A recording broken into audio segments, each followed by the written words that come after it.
Hi, welcome to this episode of Talking Change and Transformation. I'm Charlie Wood, Head of Contractor Solutions at Head Resourcing, a specialist technology, digital and transformation recruitment agency headquartered in Edinburgh. I'd also like to introduce our guest speaker today, Sorcha Derkx-Mullan, who is going to be talking to me about leading change in agile environments.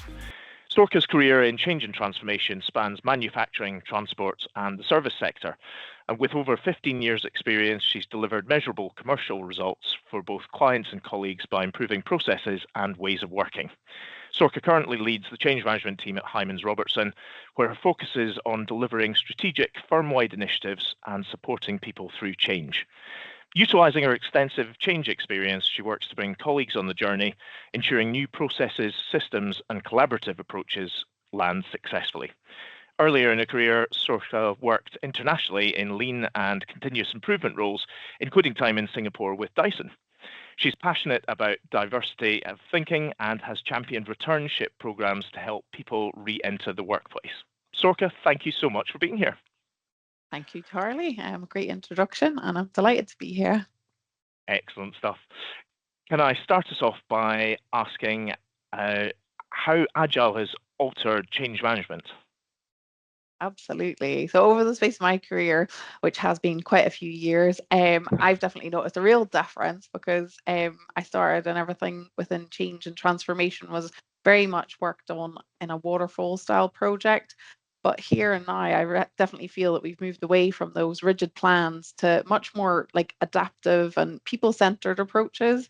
I feel that shift has really helped us to respond faster and collaborate better and think about our end client, and so that we deliver more value to them. But again, it's meant ways of working, connecting with very different people and different skill sets that we may not have worked with before, but at the same time embracing continuous improvement.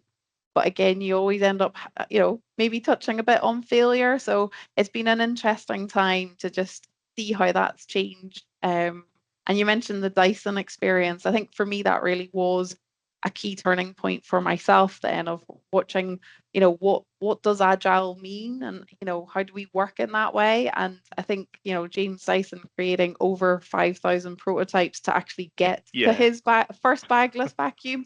I mean, it's such a good example of, how iteration and, testing and seeing how something works to then adapt it and make it better really can work for, adding value to your clients. So yeah, that really intrigued me to understand a bit more and really learn more about, agile ways of working and how that might apply to projects and change. Excellent. And how has that impacted change leaders specifically? Oh, I think that's really been a difficult one for some people because we're so used to knowing, what is the project, exactly what the scope is, what the tasks are to get us there. And that roadmap or very detailed, change plan is now, it's not that it's thrown out the window, but this ambiguity of dealing with bigger picture things, where you want to head to, you the objective and where you're, what does success look like? But at the same time, you can't answer the question of, in 3 months' time, what will you be doing? And that makes some people very uneasy. And I think that's where the leaders of these changes are having to deal with both having ambiguity and depending on how they respond to that themselves, but also looking at the teams of people that they're working with or leadership to be able to describe how that change is going to be for good, but that they can't tell them every single detail right now. So that ambiguity is definitely a big one.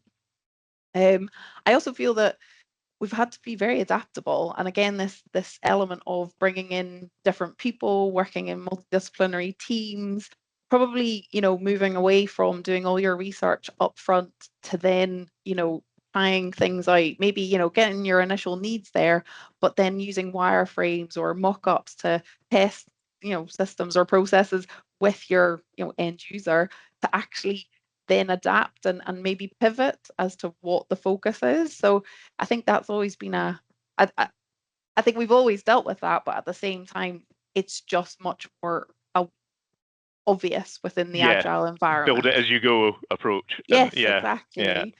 And then, of course, with that, there's failure, right? Because we try things, and actually, because we try it up front and early on when we may not have done all the research yet, we're very likely to fail. And, what does failure mean? But in reality, I think reframing that from failure to actually wins, like that we can learn from, that's actually where we can gain so much value and insight as to, well, what was it that didn't work, right? And why did it not work? And so what are we going to do about it? What's the next thing that we want to maybe adjust or change so that in the next iteration we've included something else that's going to hopefully be better, right? Yeah, what are we For going to the do end differently? user. Yes, exactly. What will we try, and then test it again and see how that goes. Is there a challenge keeping teams motivated during that? Because Oh, failing multiple times and not getting, as long as you're getting a bit further forward, I can imagine it's still a bit demotivating for people. absolutely. And I think that really is one of those things where, like, one, the reframing from failure into, learning points or, celebrating the little wins is one part, but that's that element of, the team who's working on it, who, might feel very demotivated where every time they feel like they've not actually delivered the end product. It's that bit of, I suppose, helping them look at it as this is a road we're on and we Yeah. are actually progressing. We are constantly, going a bit further forward. We might take a few detours along the way, but it is a good thing. And again, that point of, if we're learning from everything, then yeah, we will Progress is make, being made. yeah, Yeah. exactly. We're going to end up with a much better product at the end. So it's worth doing.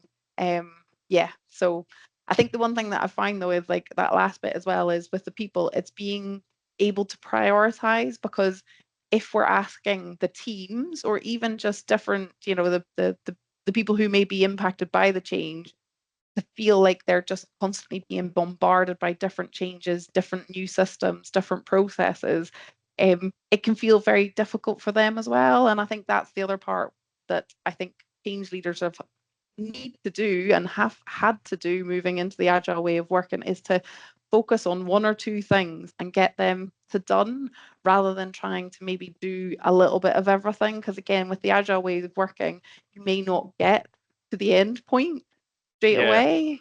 And so unless you focus on those one or two things, then that's exactly when the clients are actually going to feel the difference. So yeah, I think prioritization has been a big thing that, yeah, we've always again had to look at, but it's just more acutely visible within an agile way of working. Become more important. That makes sense. So, as a change leader yourself, what are the main challenges that you think you'd come across when implementing agile projects? So I've had a few. I worked on an I implementation of can a imagine. tool, and at that point, the company that I worked in, the culture was very much, waterfall, and so trying to get the leadership to stop asking questions that were very waterfall based. So all the questions about, when are you delivering? Are you on track? What are you delivering exactly? Right? We want to know exactly what you're delivering. And when are the benefits going to land, like really, like, quite date driven questions. That was one of the hardest things I find in that project, because we were trying to answer the questions while at the same time move to a more agile way of working, and the two just didn't match up in that moment. So I Right. think one of the things that I definitely found in that one was to make sure that, we were having to have some open conversations with the leadership to say, can you change how you're asking us to report? Because we cannot give you a report 2 weeks in advance to then give a good update, because in reality, we're working in 2 week sprints. Things change every 2 weeks. Can we give you a report that's much more around what have we, come across within this sprint, and then give you the update that way? So that was one of the big things. So I think that's like all around the culture and the types of questions you're being asked, but also around the governance and reporting that's set up. And it's that kind of thing that just makes the journey harder to move into an agile way of working. It's not insurmountable. It's absolutely, possible to get through it. But at the same time, as a change leader, like, that's been a real challenge on quite a few of the projects I've worked on. And there's also an element of risk appetite, because again, with the agile, testing or trying new ways of working or piloting, new ways of working or processes or even systems at times, it comes with that point that we've just mentioned about the failure part. Yeah. And again, is the company willing to take a bit of that risk? And I think, again, we've definitely seen some of the things I've worked on, it was worth the risk because actually we did just need to change. And so as much as it was uncomfortable to start off with, it was then that, saying we will take the risk to just try something new. And you know what? It's delivered. Committing to it. So Yeah. yeah, I think it was worth it. Brilliant. So what advice would you give to change leaders who are driving change in agile environments then? Are there some high-level tips that you can give? Absolutely. It's a great question because, again, it's that thing of what can you actively do straight away. And for me, there's an element of it's all about the team. So, and your team could be the project team, it could be the team that you're currently working in, or it could be the team that is going to face the change. But it's about building trust and the psychological safety within that team. You may not know everybody's role. You also may not understand, what they do as part of the team. But at the same time, like, just create that environment where people will ask open questions, have open conversations, feel free to challenge each other, because in that way everybody's going to learn more and be open to trying new things, which is again that part of the agile way of working. And with that comes the listening. Yep. Listening to your team, to your clients, or the end user, but also your gut instinct. I think there's a lot to be said for just trust yourself, and if something feels wrong, just take a moment to stop and think, and maybe check with some other people, listen to them and see what their thoughts are as well. As I mentioned earlier, the ambiguity bit, like, I think that really depends on where you come from and who you are as a person. But if you're not comfortable with it, that's something absolutely to just work on. And I think some of the things that I've really found, rather than, thinking about that point of you need to have a clear plan and have everything written down, it's more around the getting a vision that people can get on board with. Be really clear about what it is that you're setting out to achieve. It's the bigger picture, it's the long term, so that you can bring people on the journey. And even with the ambiguity and saying to people, things will change and we think we're heading this way, but I'll let you know if things change.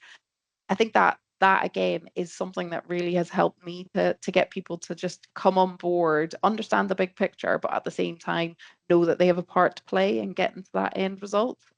So that end goal is key to ensuring that no matter what happens and the bumps along the road, people stay fixed on that point.